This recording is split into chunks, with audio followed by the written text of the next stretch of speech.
Nah,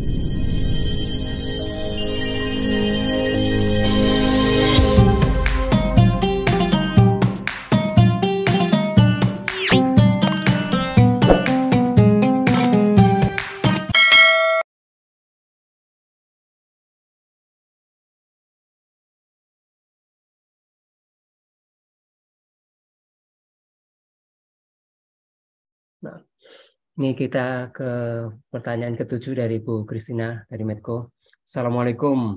Apakah bisa diberikan contoh bahwa ada perbuatan baik dan buruk yang dipilih manusia, tetapi ternyata tidak bisa terjadi meskipun manusia mengupayakannya?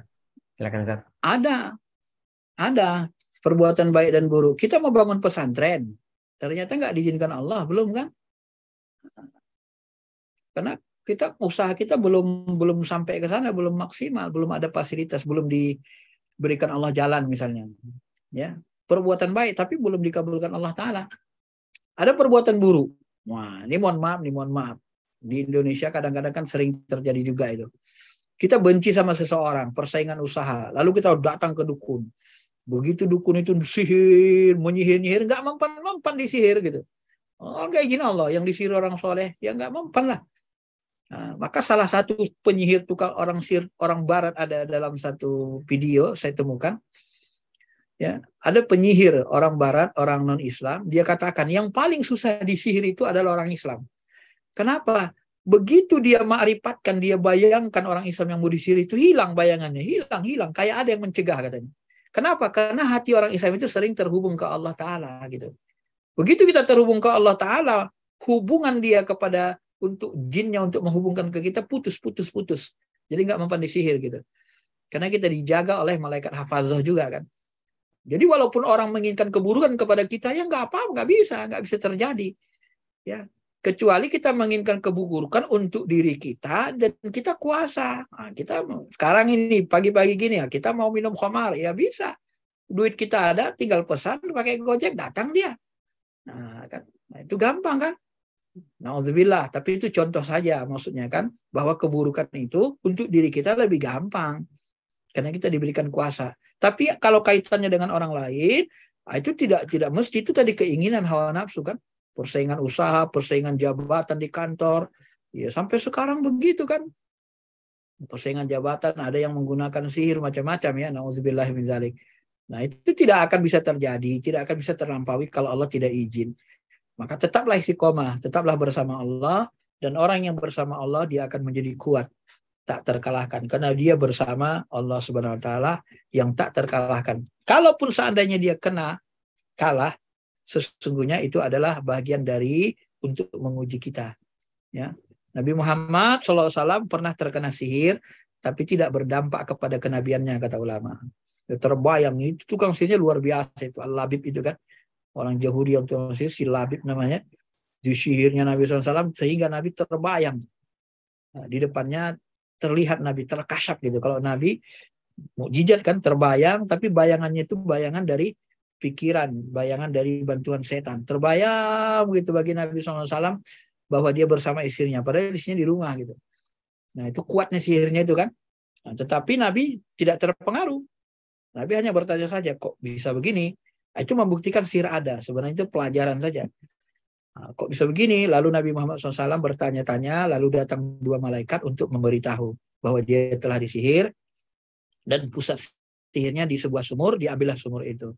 Nah, bagi orang-orang yang belajar spiritual, dia akan percaya, bisa memakluminya di sini, dan ulama-ulama kan hadis ini sahih, mempercayainya, dan mereka juga mengatakan itu hanya untuk membuktikan sihir itu ada. Tetapi kalau orang yang dekat kepada Allah, maka sihir itu tidak bekerja kecuali dengan izin Allah. Seperti tadi, iblis itu bisa hidup lama, itu karena sudah minta izin, diizinkan Allah. Kalau enggak ya nggak bisa juga, udah mati dari dulu.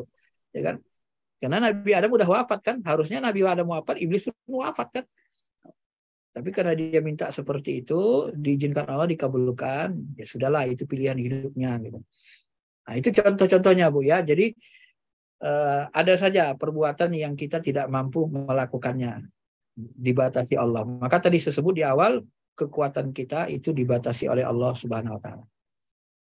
Tidak penuh. Cukup ya, Ustaz ya?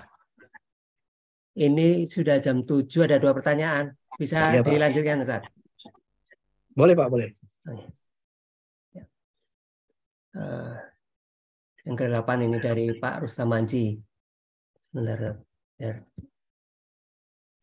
Izin, kehidupan keluarga kami secara ekonomi berkecukupan. Saya dapat ujian, istri saya sering mengumbar aurat di ruang publik. Perlahan kami bertahu selalu melawan.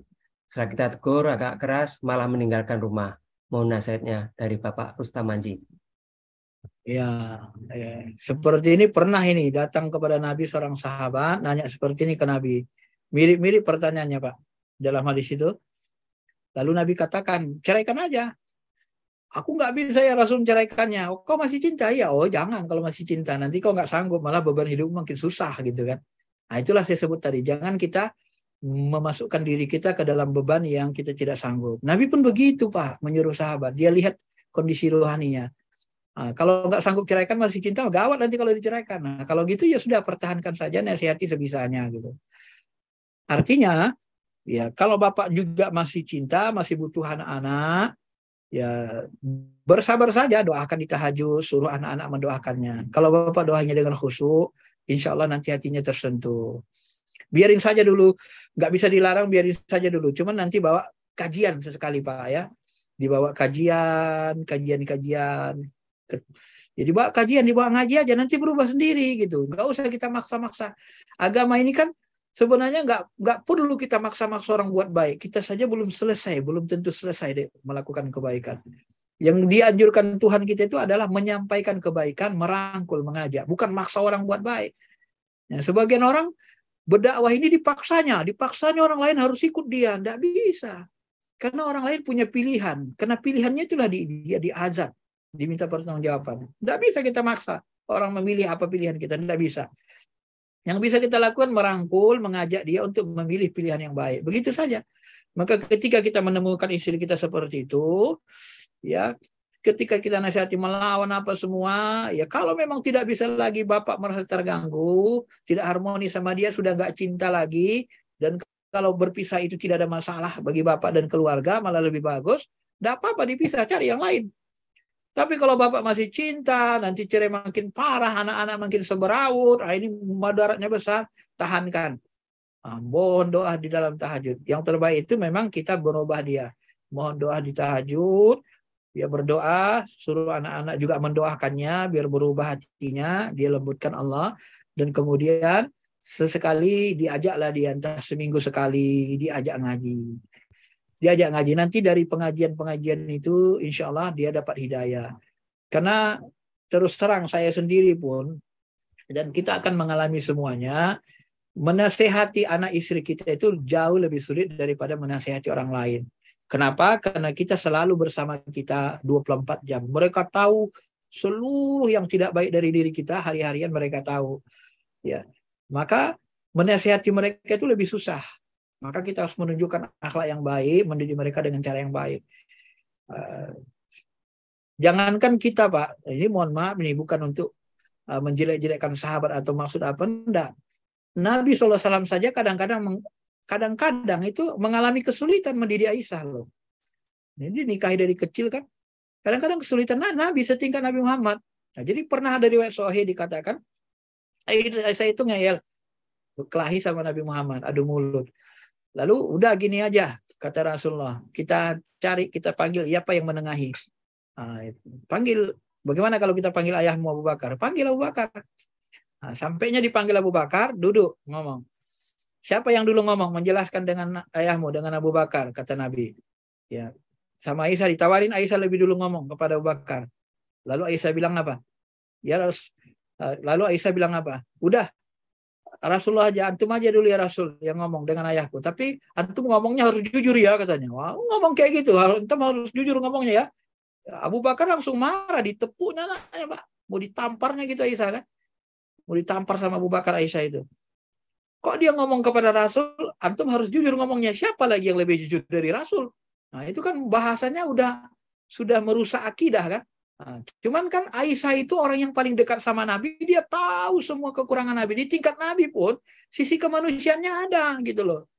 Nah, itu saking dekatnya Aisyah kepada Nabi, itu saking menunjukkan dekatnya dia sama Nabi. Jadi kadang-kadang muncul kekanak-kanaannya, kemanja-manjaannya gitu. Aisyah itu manja sekali dengan Nabi SAW. Ya udah antum aja yang ngomongnya Rasul, tapi antum harus jujur ya katanya. Iya. Abu Bakar dengar gitu marahlah, dia ditepuknya lah, iya kan. Siapa lagi yang lebih jujur dari Rasul katanya. Lalu begitu mau ditamparnya Aisyah, ditangkap Rasul. Aisyah berlindung ke Nabi karena Aisyah memang merasa nyaman dilindungi Nabi kan. Baru ditangkap Nabi. Ya Abu Bakar, engkau kami suruh, kami undang kemari bukan untuk melakukan ini, tapi untuk memberi nasihat gitu. Bukan untuk mukul-mukul kata Nabi. Nah, baru Abu Bakar pun terdiam gitu ya. Artinya memang begitu Pak, dalam kehidupan rumah tangga begitu. Kalau kita banyak baca riwayat kehidupan rumah tangga Nabi, kita akan mengetahui pun kesulitan Nabi menghadapi istrinya. Bahkan Nabi pernah meninggalkan istrinya kan, sampai 1 bulanan ditinggalin, nggak ada yang dihubungi, nggak ada yang diapa-apain kan gitu kan, sampai turun nanti Al-Quran. Sampai Umar pun menangis melihat Nabi tidur sendirian, di belakangnya ada bekas dari anyaman daun korma itu kan. Ketika beliau berkunjung, hampir ditolaknya seluruh isi-isinya. Baik Pak, begitu aja Pak ya. Dia kalau sebaiknya memang harus sabar dan didoain terus diajak ngaji ya. Jazakallah Ustaz, mudah-mudahan menjadi solusi dari Pak Ustaz Manji. Ini pertanyaan terakhir Ustaz ya. Yang ke-9 dari Pak Agus Rahman.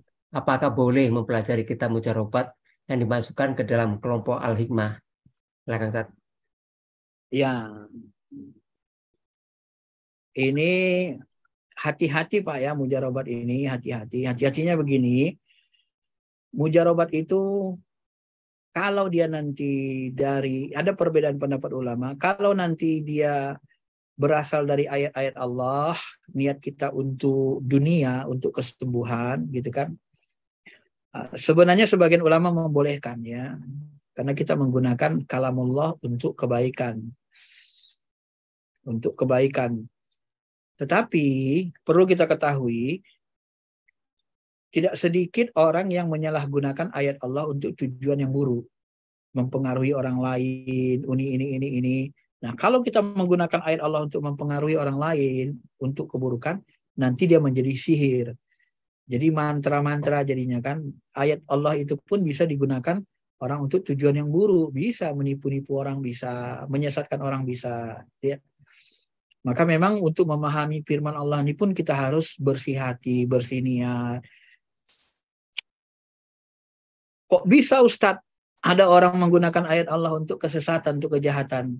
Kalau di dalam ilmu syariat, Gafatar itu namanya Ahmad Musodik. Dia mengaku jadi nabi. Jadi ada teman saya mantan pengikutnya dulu, dia sudah tobat lari kan. Jumpa guru saya langsung disuruh keluar dari situ. Apa dia katakan? Itu Ustaz kami diajari sama dia, dikasih dalil Quran bahwa nama dia ada dalam Quran. Dia nabi terakhir itu katanya. Nama saya ada dalam Quran. Apa itu? Dalam Quran ada namanya, ada ayat Quran, mim ba'dihi ismuhu Ahmad. Nanti akan diutus setelah Nabi Isa, ada seorang rasul namanya Ahmad. Apa tugas Nabi Ahmad? Tugasnya adalah musaddiqal lima baina yadayhi, membenarkan kitab-kitab sebelumnya. Itulah namaku, Ahmad Musodik. Ahmad yang terpuji yang membenarkan kitab Taurat, Injil, Al-Quran. Jadi dibenarkannya semua agama. Agama Hindu, Buddha, Tripitaka. Benar semua sama dia. Gitu. Jadi orang-orang yang awam terkecoh juga kan. Yang nggak ngerti ayat baru belajar agama. Oh iya ya ada juga. Mana sesat bapak ini? Adanya ayatnya dia Nabi katanya pula. Kan?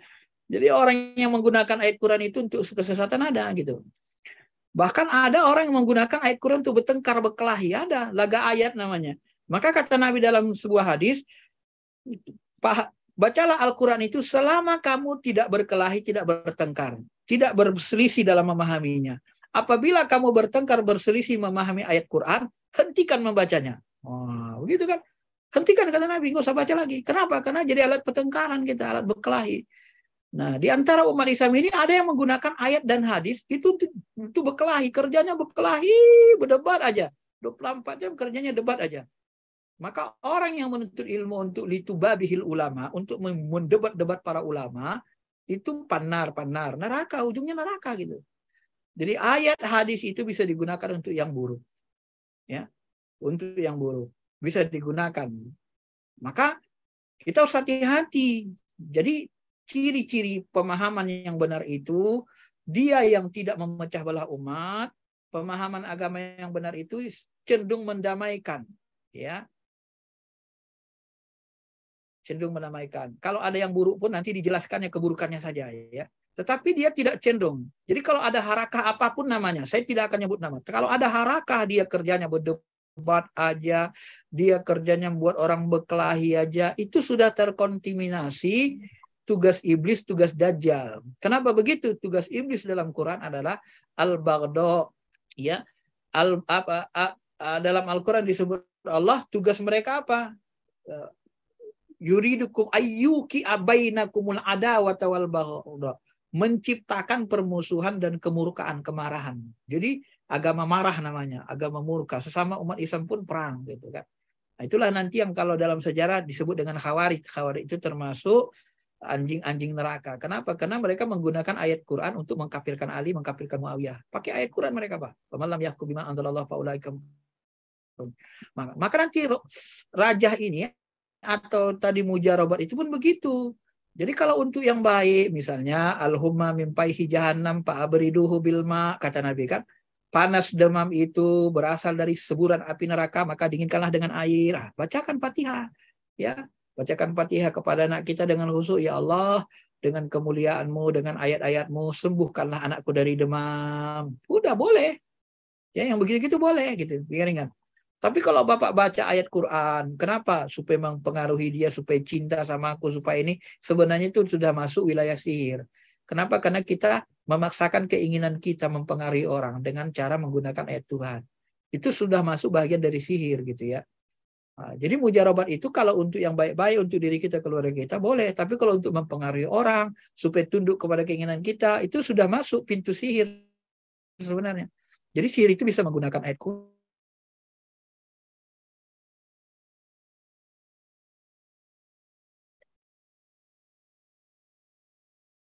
segala macam. Tapi kalau orang kerasukan, makanya kalau menyelamatkan orang lain, menghindarkan dari keburukan, nah itu tidak ada masalah, itu malah bagus.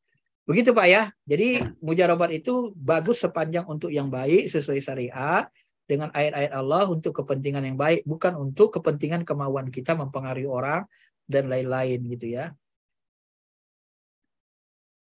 Alhamdulillah. Cukup ya Ustaz ya? Ya. Alhamdulillah.